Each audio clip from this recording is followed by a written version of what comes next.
Bonjour, je suis en train d'enregistrer la vidéo que je voulais pas enregistrer, qui est la vidéo sur la deuxième vague de Covid.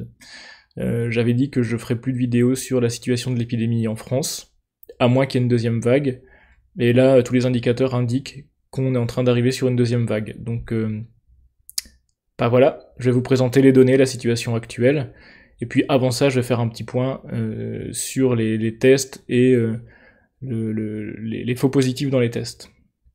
Donc sur les tests, on a entendu qu'il y avait beaucoup de faux positifs, dans le sens où les tests étaient trop sensibles et ils détectaient en fait des quantités de virus qui ne correspondaient pas à un état malade, en fait, où la quantité de virus détectée ne permettait pas d'être malade ou contagieux. Oui, mais ce qui se passe, c'est que la technique qu'on utilise, la PCR, ce qu'elle fait, c'est qu'elle récupère un fragment spécifique de l'ADN du virus, je vous le fais en très rapide, hein, et puis elle va multiplier cette quantité d'ADN pour qu'on puisse voir qu'il y a cet ADN qui est présent. Si on n'a pas assez d'ADN qui est présent, on n'arrive pas à le voir. Donc la PCR, ce qu'elle va faire, c'est multiplier ce bout d'ADN. Alors pour faire ça, on fait des cycles, et à chaque fois qu'on fait un cycle de PCR, on double la quantité d'ADN qu'on a. Donc ce qui se passe, c'est que pour avoir une certaine quantité d'ADN au final, plus la quantité d'ADN au départ est grande, moins on a besoin de faire de cycles. Et à l'heure actuelle, on utilise un nombre de cycles qui permet de détecter des quantités d'ADN très faibles. Pourquoi ? Eh bien, je vais vous montrer un article très intéressant qui a été publié dans Nature et qui discute de la charge virale, de l'évolution de la charge virale détectée par PCR au cours du temps. Alors, je vais vous afficher ça maintenant. Ce qu'on voit dans cet article ici, donc je vous ai mis que la figure. Donc là, c'est des échantillons qui n'ont pas été récupérés dans le nez, mais qui ont été récupérés dans la gorge. Mais c'est pareil. On voit, donc il y a plusieurs graphiques. Je vais vous présenter le graphique de droite qui est comparable à tous les autres, donc celui-ci. Ce que ça dit, c'est que plus la maladie progresse, plus il faut faire de cycles pour détecter la maladie. D'accord ? Donc à partir de 7 jours, il faut faire entre 35 et 40 cycles pour détecter la maladie. Ok. Pourquoi c'est important ? Parce que quand vous allez vous faire dépister pour le Covid, vous avez d'abord des symptômes, vous attendez un petit peu, peut-être 2-3 jours, le temps de vous inquiéter, après vous appelez, vous avez un rendez-vous qui est pas tout de suite, et puis voilà, parfois il s'écoule plusieurs jours.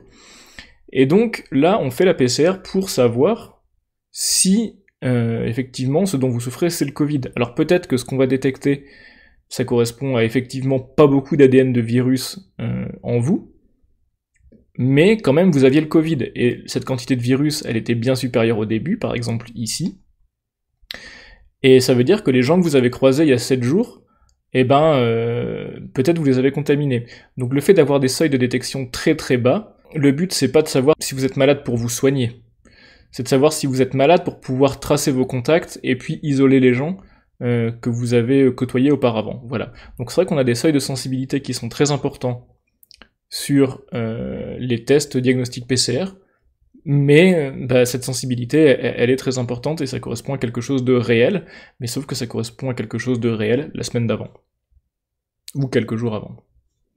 Ok, donc on a répondu à ce problème des tests, et maintenant je vais vous présenter quelques graphiques sur l'état de l'épidémie à l'heure actuelle, et puis sa future évolution, donc il y a 6 ou 7 graphiques je crois. Voilà, on attaque. Le premier graphique que je vais vous montrer, c'est celui-ci, c'est le nombre de nouvelles contaminations par semaine, et puis là c'est découpé en classe d'âge. Mais ce qu'on voit, c'est que le nombre de nouvelles contaminations hebdomadaires, il augmente de façon dramatique, et là souvent la chose qu'on oppose, c'est oui, mais est-ce que le taux de positivité des tests, il change également ? Eh bien, on peut regarder ce graphique aussi.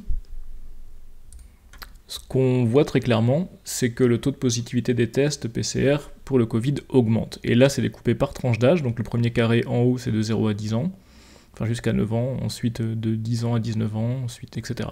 Et ce qu'on voit, c'est que le taux de positivité, il augmente pour toutes les tranches. Là, il commence un petit peu à baisser pour les gens qui sont jeunes, on va dire jusqu'à 40 ans.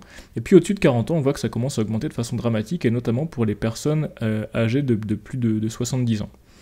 Donc on a cette augmentation du taux de positivité, et ça, comment ça se traduit sur la proportion des nouveaux cas, en termes de classe d'âge ? Eh bien, ça se traduit comme ça. Donc ici, vous avez la proportion de contamination par tranche d'âge, d'accord ? Donc en gros, plus une couleur est importante, plus la proportion de contamination dans cette tranche d'âge est élevée. Ce qu'on voit, c'est qu'au début, à la fin du confinement, ceux qui étaient majoritairement contaminés, c'était les personnes âgées qui arrivent à l'hôpital, etc. Ensuite, pendant l'été, majoritairement, ce sont les personnes entre, on va dire, 10 et 40 ans qui ont été contaminées. Et puis ce qu'on voit maintenant, c'est que la proportion de jeunes qui est contaminée, elle commence à diminuer, et que le nombre de malades qu'on a de plus en plus, ce sont des personnes de plus de 60 ans. On le voit très bien en bas, puisque les couleurs violettes prennent de plus en plus de place sur le graphique. Donc on a un changement de population, en fait, on avait les jeunes qui se sont infectés pendant l'été, et qui commencent à infecter les personnes un peu plus âgées. Et pourquoi ça, c'est un problème ? C'est un problème parce que l'âge, c'est le facteur le plus aggravant pour le Covid. Plus on est vieux, plus on a de chances de finir à l'hôpital, en réanimation et de mourir. Et ça se traduit sur le nombre de patients hospitalisés. On voit que le nombre de patients hospitalisés, il augmente à partir de septembre et qu'on part sur une tendance qui est assez élevée. On voit que le confinement également, il s'était terminé en juin, mais on voit que la décharge de patients, elle a continué jusqu'en août, donc il a fallu quasiment 2 mois pour vider les hôpitaux des patients atteints du Covid. Et là, on est en train de commencer à les remplir. Donc ça, c'est les patients hospitalisés, mais on trouve la même chose au niveau des réa. Il y a un décalage de 2 ou 3 semaines entre la contamination et l'entrée en réanimation, et on voit qu'on a cette augmentation du nombre d'entrées en réanimation. Hier, on a fait environ 120 entrées. Donc c'est quand même beaucoup. Et ces entrées, elles ne se font pas de la même façon sur tout le territoire français. Il y a des départements qui sont plus ou moins touchés que les autres. Je vous ai fait un découpage des entrées en réanimation par département.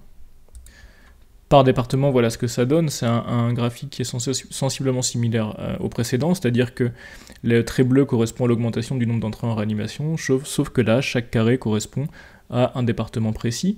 Donc on voit que l'augmentation, elle n'est pas pareille partout. On a une augmentation plus importante dans le 75, donc région parisienne, dans le 13 autour de Marseille, et puis en 69 autour de Lyon et 33 en Gironde. 34 aussi un petit peu également, voilà, c'est pas partout, c'est pas sur tout le territoire, et c'est important que la situation se généralise pas, parce que lors de la première vague, on avait paralysé le système hospitalier avec seulement 2 gros clusters, en gros, qui étaient le Grand Est et la région parisienne.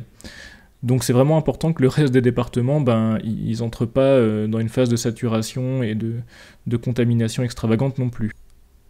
Et pourquoi ça c'est important ? Parce que quand on entre en réanimation, on y reste pour longtemps. Et ce qui fait que même si on a une capacité de 5000 lits de réanimation en France, en tout cas on avait ça au début de l'année, peut-être qu'on a un petit peu plus maintenant, quand on fait rentrer un patient en réanimation, il va rester plusieurs semaines. Et donc on voit que l'occupation, le nombre de personnes en réanimation pour le Covid augmente de façon dramatique et que ça monte vraiment très vite. Au début septembre, on était à environ 400 personnes en réanimation, et là, mi-septembre, on a tapé les 750 presque. Donc on voit que le nombre d'entrées en réanimation, il est énorme, et si on continue le graphique de façon exponentielle, on pourrait faire ce calcul, on dépasse très vite le millier de personnes en réanimation. Et donc il faut vraiment arrêter tout de suite ces nouvelles contaminations maintenant, parce que là, si on arrête les contaminations maintenant, ça se traduira sur les réanimations que dans 3 semaines. Et dans 3 semaines, on devine bien que le nombre de personnes en réanimation au total, il sera très très très élevé. Donc on est vraiment sur le début d'une saturation du système de santé quand même. Voilà, donc comme vous l'aurez compris, la situation est pas joyeuse, on se dirige vers quelque chose de pas rigolo. Donc il faut être vigilant, tout le monde s'est un petit peu relâché pendant les vacances, c'est compréhensible, mais là il faut vraiment respecter les gestes barrières, pas trop aller voir ses parents ou ses grands-parents, surtout si vous avez des enfants à l'école par exemple, parce que on observe des contaminations depuis les enfants vers les parents. Enfin voilà, il faut faire gaffe pour pas qu'on se retrouve dans la même situation qu'en mars, avril, mai, ça serait vraiment catastrophique. Donc personne veut un reconfinement, tout le monde veut continuer à vivre, même moi, j'aime bien aller à la fac, donner mes cours, etc. Mais il faut être très très très vigilant. Et il n'y a que comme ça qu'on évitera un reconfinement ou une deuxième vague vraiment costaud. Voilà. Allez, faites attention à vous et puis à la prochaine fois.